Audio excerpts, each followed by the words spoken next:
विषय बनी हुई है। खबर यह है कि अमेजन ने हाल ही में इंडिया के अंदर चल रहे अपने 3 कारोबार बंद करने की घोषणा की है। कौन कौन से कारोबार हैं, उनके बंद करने की घोषणा में इस बात का क्या महत्व है कि दुनिया को अमेजन के मालिक जेफ बेजोस ये कुछ ही दिनों पहले ये कहते हुए पाए गए थे कि आप सब अपना अपना धन बचाकर रखें, आने वाले समय में कुछ घटनाएं ऐसी हो सकती हैं। एक चेतावनी थी जो हमने कवर भी की थी अपने चैनल पे। तो मुद्दा यह है कि आज के समय पर जो फिलहाल स्थितियां हैं उसमें ऑनलाइन उद्योग में आए इस संकट को अमेजन कैसे देखता है और क्या-क्या कार्यक्रम अभी तक किए गए हैं। शुरू से शुरू करते हैं, लेकिन उससे पहले आपको एक जानकारी देते हैं।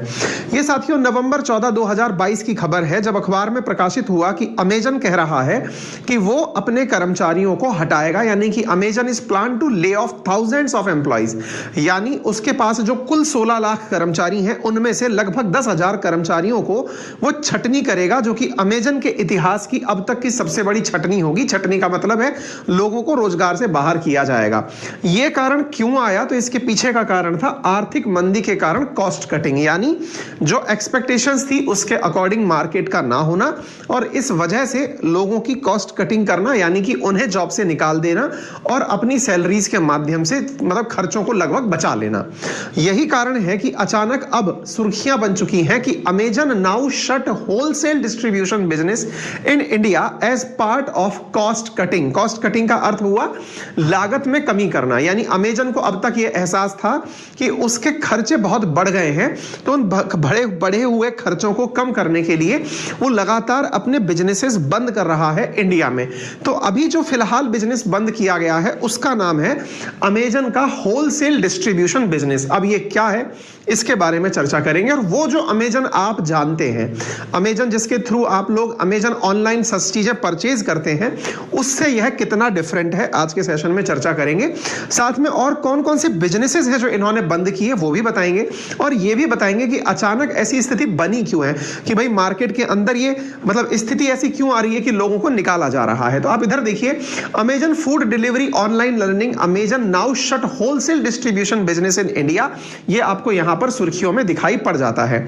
आप यहां पर एक जानकारी के लिए फिलहाल के लिए अमेजन होलसेल डिस्ट्रीब्यूशन बिजनेस के बारे में थोड़ी सी जानकारी प्राप्त कर लीजिए। क्या है अमेजन का होलसेल बिजनेस?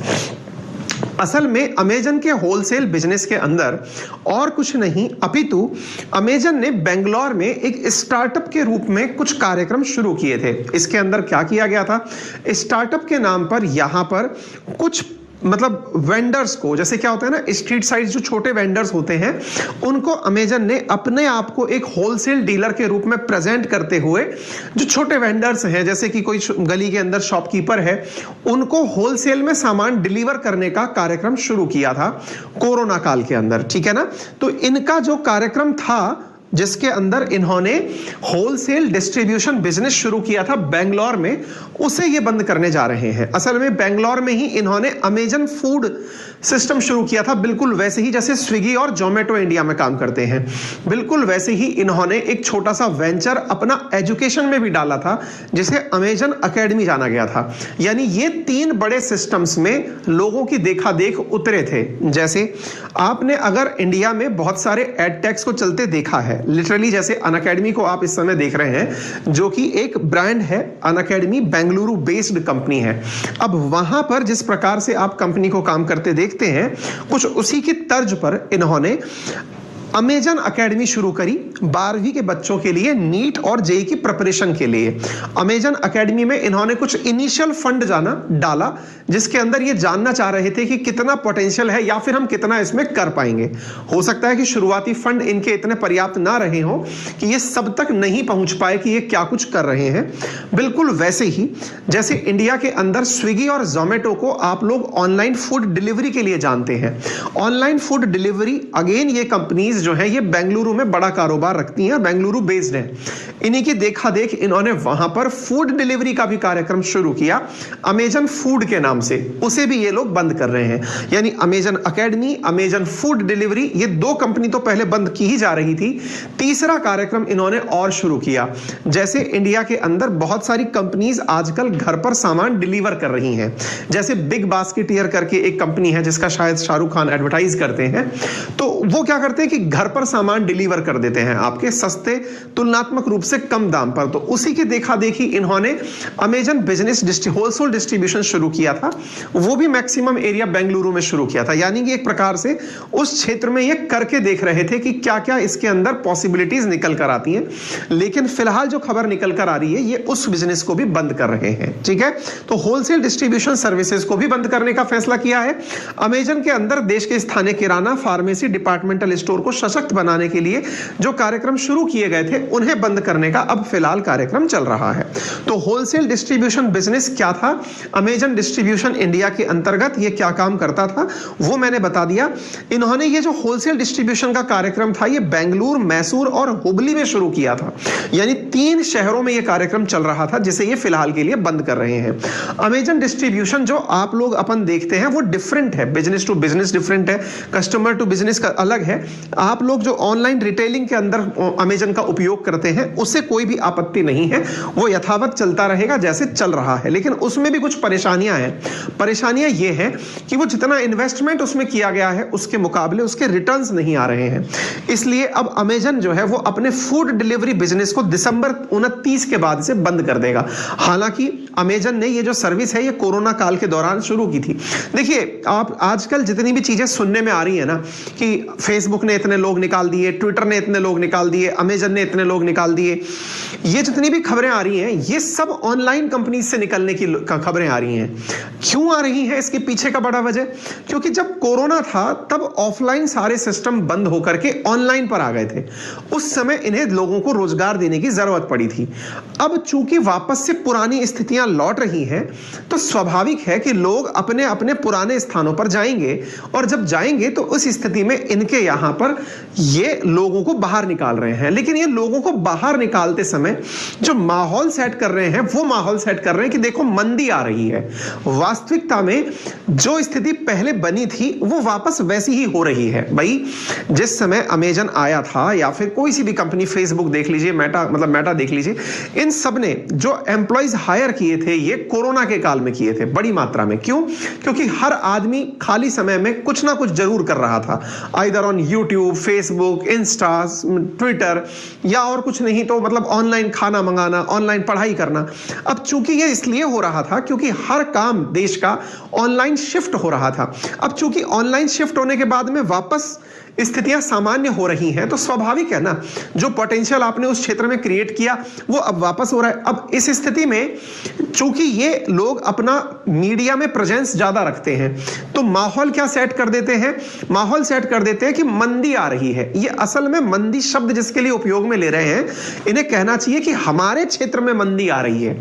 यानी अमेजन को यह कहते हुए पाया जाना चाहिए कि भाई अपना फील्ड जो है वो अब दूसरे दिशा में बढ़ रहा है, इसलिए हम छटनी कर रहे हैं। ये मंदी कह करके लोगों का अटेंशन कहीं और डाइवर्ट कर देते हैं, रादर देन ये कहने के कि हम अब ऑफलाइन के मुकाबले टिक नहीं पा रहे हैं।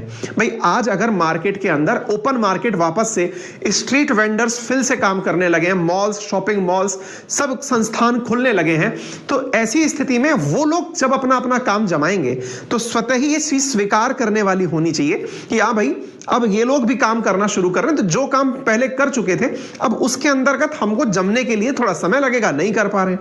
दुनिया को बताया जा रहा है कि मंदी आ रही है, मंदी आ रही है। तो होता क्या है, मंदी समझ करके लोग समझने लगते हैं कि लोगों की नौकरियां जा रही हैं। नुकसान क्या होता है? नुकसान ये होता है कि उस माहौल के अंदर जब कोई जॉबलेस व्यक्ति, जिसने कोरोना के दौरान ट्रेंड बदल करके ऑफलाइन से ऑनलाइन में आया था, अब वो कहीं जॉब मांगने जाता है तो उसके सामने बड़ी मुसीबत ये आती है कि तुम्हें तो बेटा निकाल दिया गया, अब तुम्हें निकाल दिया गया, इस वजह से तुम्हें हम उतनी संपत्ति नहीं देंगे या उतना धन तुम्हें नहीं देंगे जो तुम डिजर्व करते हो। और ऐसी स्थिति में रोजगार के अवसर जो है वो सीमित हो जाते हैं। सामने वाला जो एम्प्लॉयर है वो इस चीज का इमोशनल मतलब ब्लैकमेल करके फायदा उठाता है कि तुम्हें तो नौकरी से निकाल दिया गया ना, तुम फेसबुक में थे, निकाल दिया ना, चलिए ठीक है, कोई नहीं, अब तुम आकर के कू में काम कर लोगे तो हम तुम्हें इतने पैकेज पर रखेंगे, लेकिन इतना नहीं दे पाएंगे जितना तुम्हारा फेसबुक में था। इससे क्या फर्क पड़ता है कि जो एम्प्लॉयर है ना, वो एम्प्लॉय का जो हैरेसमेंट करता है कि तुमको तो निकाला गया था यार, ले ऑफ में चले गए थे, अगर तुम इतने ही अच्छे होते तो तुम्हें रख लिया होता। ये माहौल बिगाड़ने के तरीके हैं, ठीक है।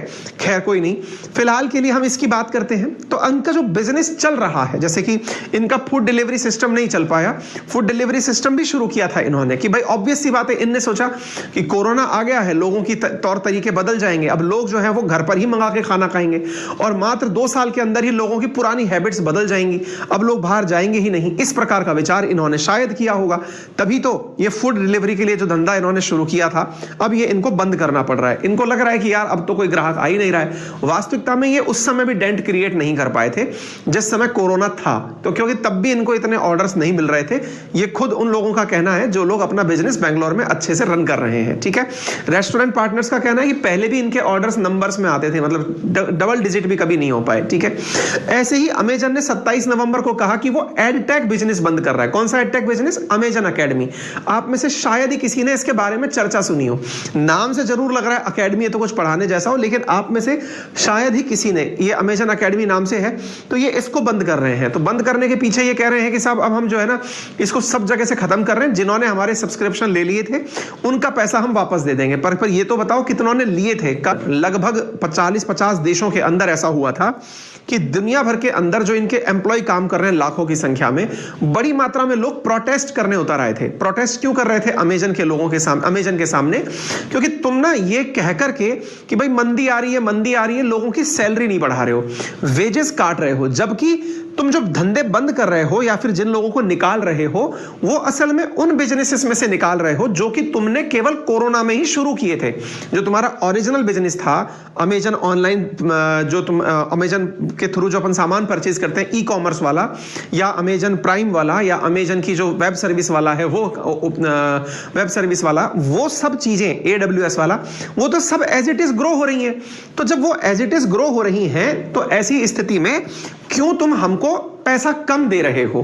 बस यहीं पर सारा विवाद शुरू हो रहा है, और यही कारण है कि इनकी भारत में भी शिकायत हो रही है कि साहब ये है ना मंदी मंदी दिखा करके हमारे को पैसा काट रहे हैं, मतलब हमारा जो धन हमको मिलना चाहिए उतना नहीं दे रहे हैं। ऐसी स्थिति में इनके स्पोक पर्सन कहते हैं कि हम अपने कस्टमर्स को हमेशा खुश करने के बारे में सोचते हैं। हाँ, तो असल में बड़ी कंपनियों की यही सबसे बड़ी कमी मानी जाती है कि ये अपने कस्टमर्स को खुश करने के नाम पर कहते हैं कि हम एक्सपेरिमेंट कर रहे थे, जो आइडिया आ रहे थे उनमें इन्वेस्टमेंट कर रहे थे, और वो एक्सपेरिमेंट में हम फेल मार गए, तो अब हम जो है वो इस तरह का काम कर रहे हैं। तो ये अपने वो मार्केट का गलत फायदा उठाती हैं। गलत फायदा का मतलब ये हुआ कि कौन कौन से लोग ऐसे हैं जो इनकी तर्ज पर कि भाई देखो मंदी आ रही है कह करके लोगों को निकाल रहे हैं, और ये बात लोगों को नहीं बता रहे हैं कि क्यों निकाला जा रहा है।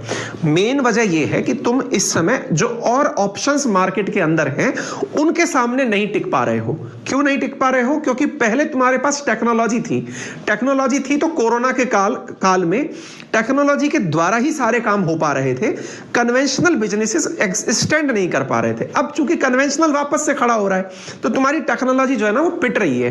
टेक्नोलॉजी या तो ऐसी डेवलप कर ली जाती उस दौरान जो कि लोगों को अपनी आदत डाल देती, या टेक्नोलॉजी कुछ ऐसा समाधान उपलब्ध करा देती, मार्केट को ऐसा सॉल्यूशन दे देती कि लोगों को लगता कि यदि वापस भी सब चीजें पहले की तरह सामान्य हो जाएंगी तो भी हम इन सुविधाओं का लाभ लेंगे। आपने जो भी चीजें शुरू की वो सब चीजें ऐसी ही थी, इसलिए बैक टू फायर आपको होना पड़ रहा है। तो अमेजन फार्मेसी भी इसी कारण से ये लोग बंद करने की बात कर रहे हैं, ठीक है। अच्छा, अब इसके साथ साथ भारत के जो लेबर मिनिस्ट्री है उन्होंने इनको समन भेज दिया, यानी कि बुलावा भेज दिया, भैया तुम इधर आओ, तुम ये सैलरी लोगों की बढ़ा काहे नहीं रहे हो भाई?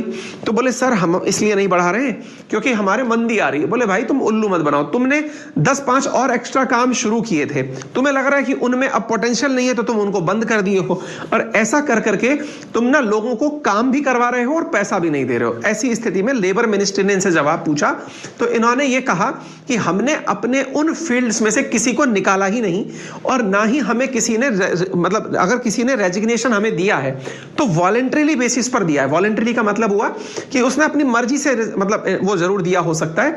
ये इन्होंने लेबर मिनिस्ट्री में अपनी सफाई के अंदर कहा। वास्तविकता ये है कि इन लोगों की जो मेन फील्ड है यानी अमेजन ई कॉमर्स, उसकी सेल 8% बढ़ी है, लेकिन घाटा जो है वो 794 करोड़ रुपए का हुआ है। घाटा क्यों हुआ है? क्योंकि देखिए ये लोग ना बिग मार्केट साइज पर काम करते हैं, घाटा दिखा करके ये इन्वेस्टमेंट को और बड़ा मार्केट प्लेस बनाते हैं। ठीक है, तो इनके रेवेन्यू जो है उसके अंदर मार्केट प्लेस के अंदर बढ़ा है और ये फिगर निकल करके इस बारे में जानकारी भी दे रहे हैं। अब फिलहाल के लिए अमेजन इंडिया में ऑलरेडी $6.5 बिलियन इन्वेस्ट कर चुका है। ये कह रहे हैं कि हम भविष्य में भी अपना इन्वेस्टमेंट जारी रखेंगे। तो इन घटनाओं के आधार पर मैं तो केवल सेशन के अंत में यही कहना चाहूंगा कि ये कंक्लूड ना कर ले कि मंदी आ रही है। हाँ, एक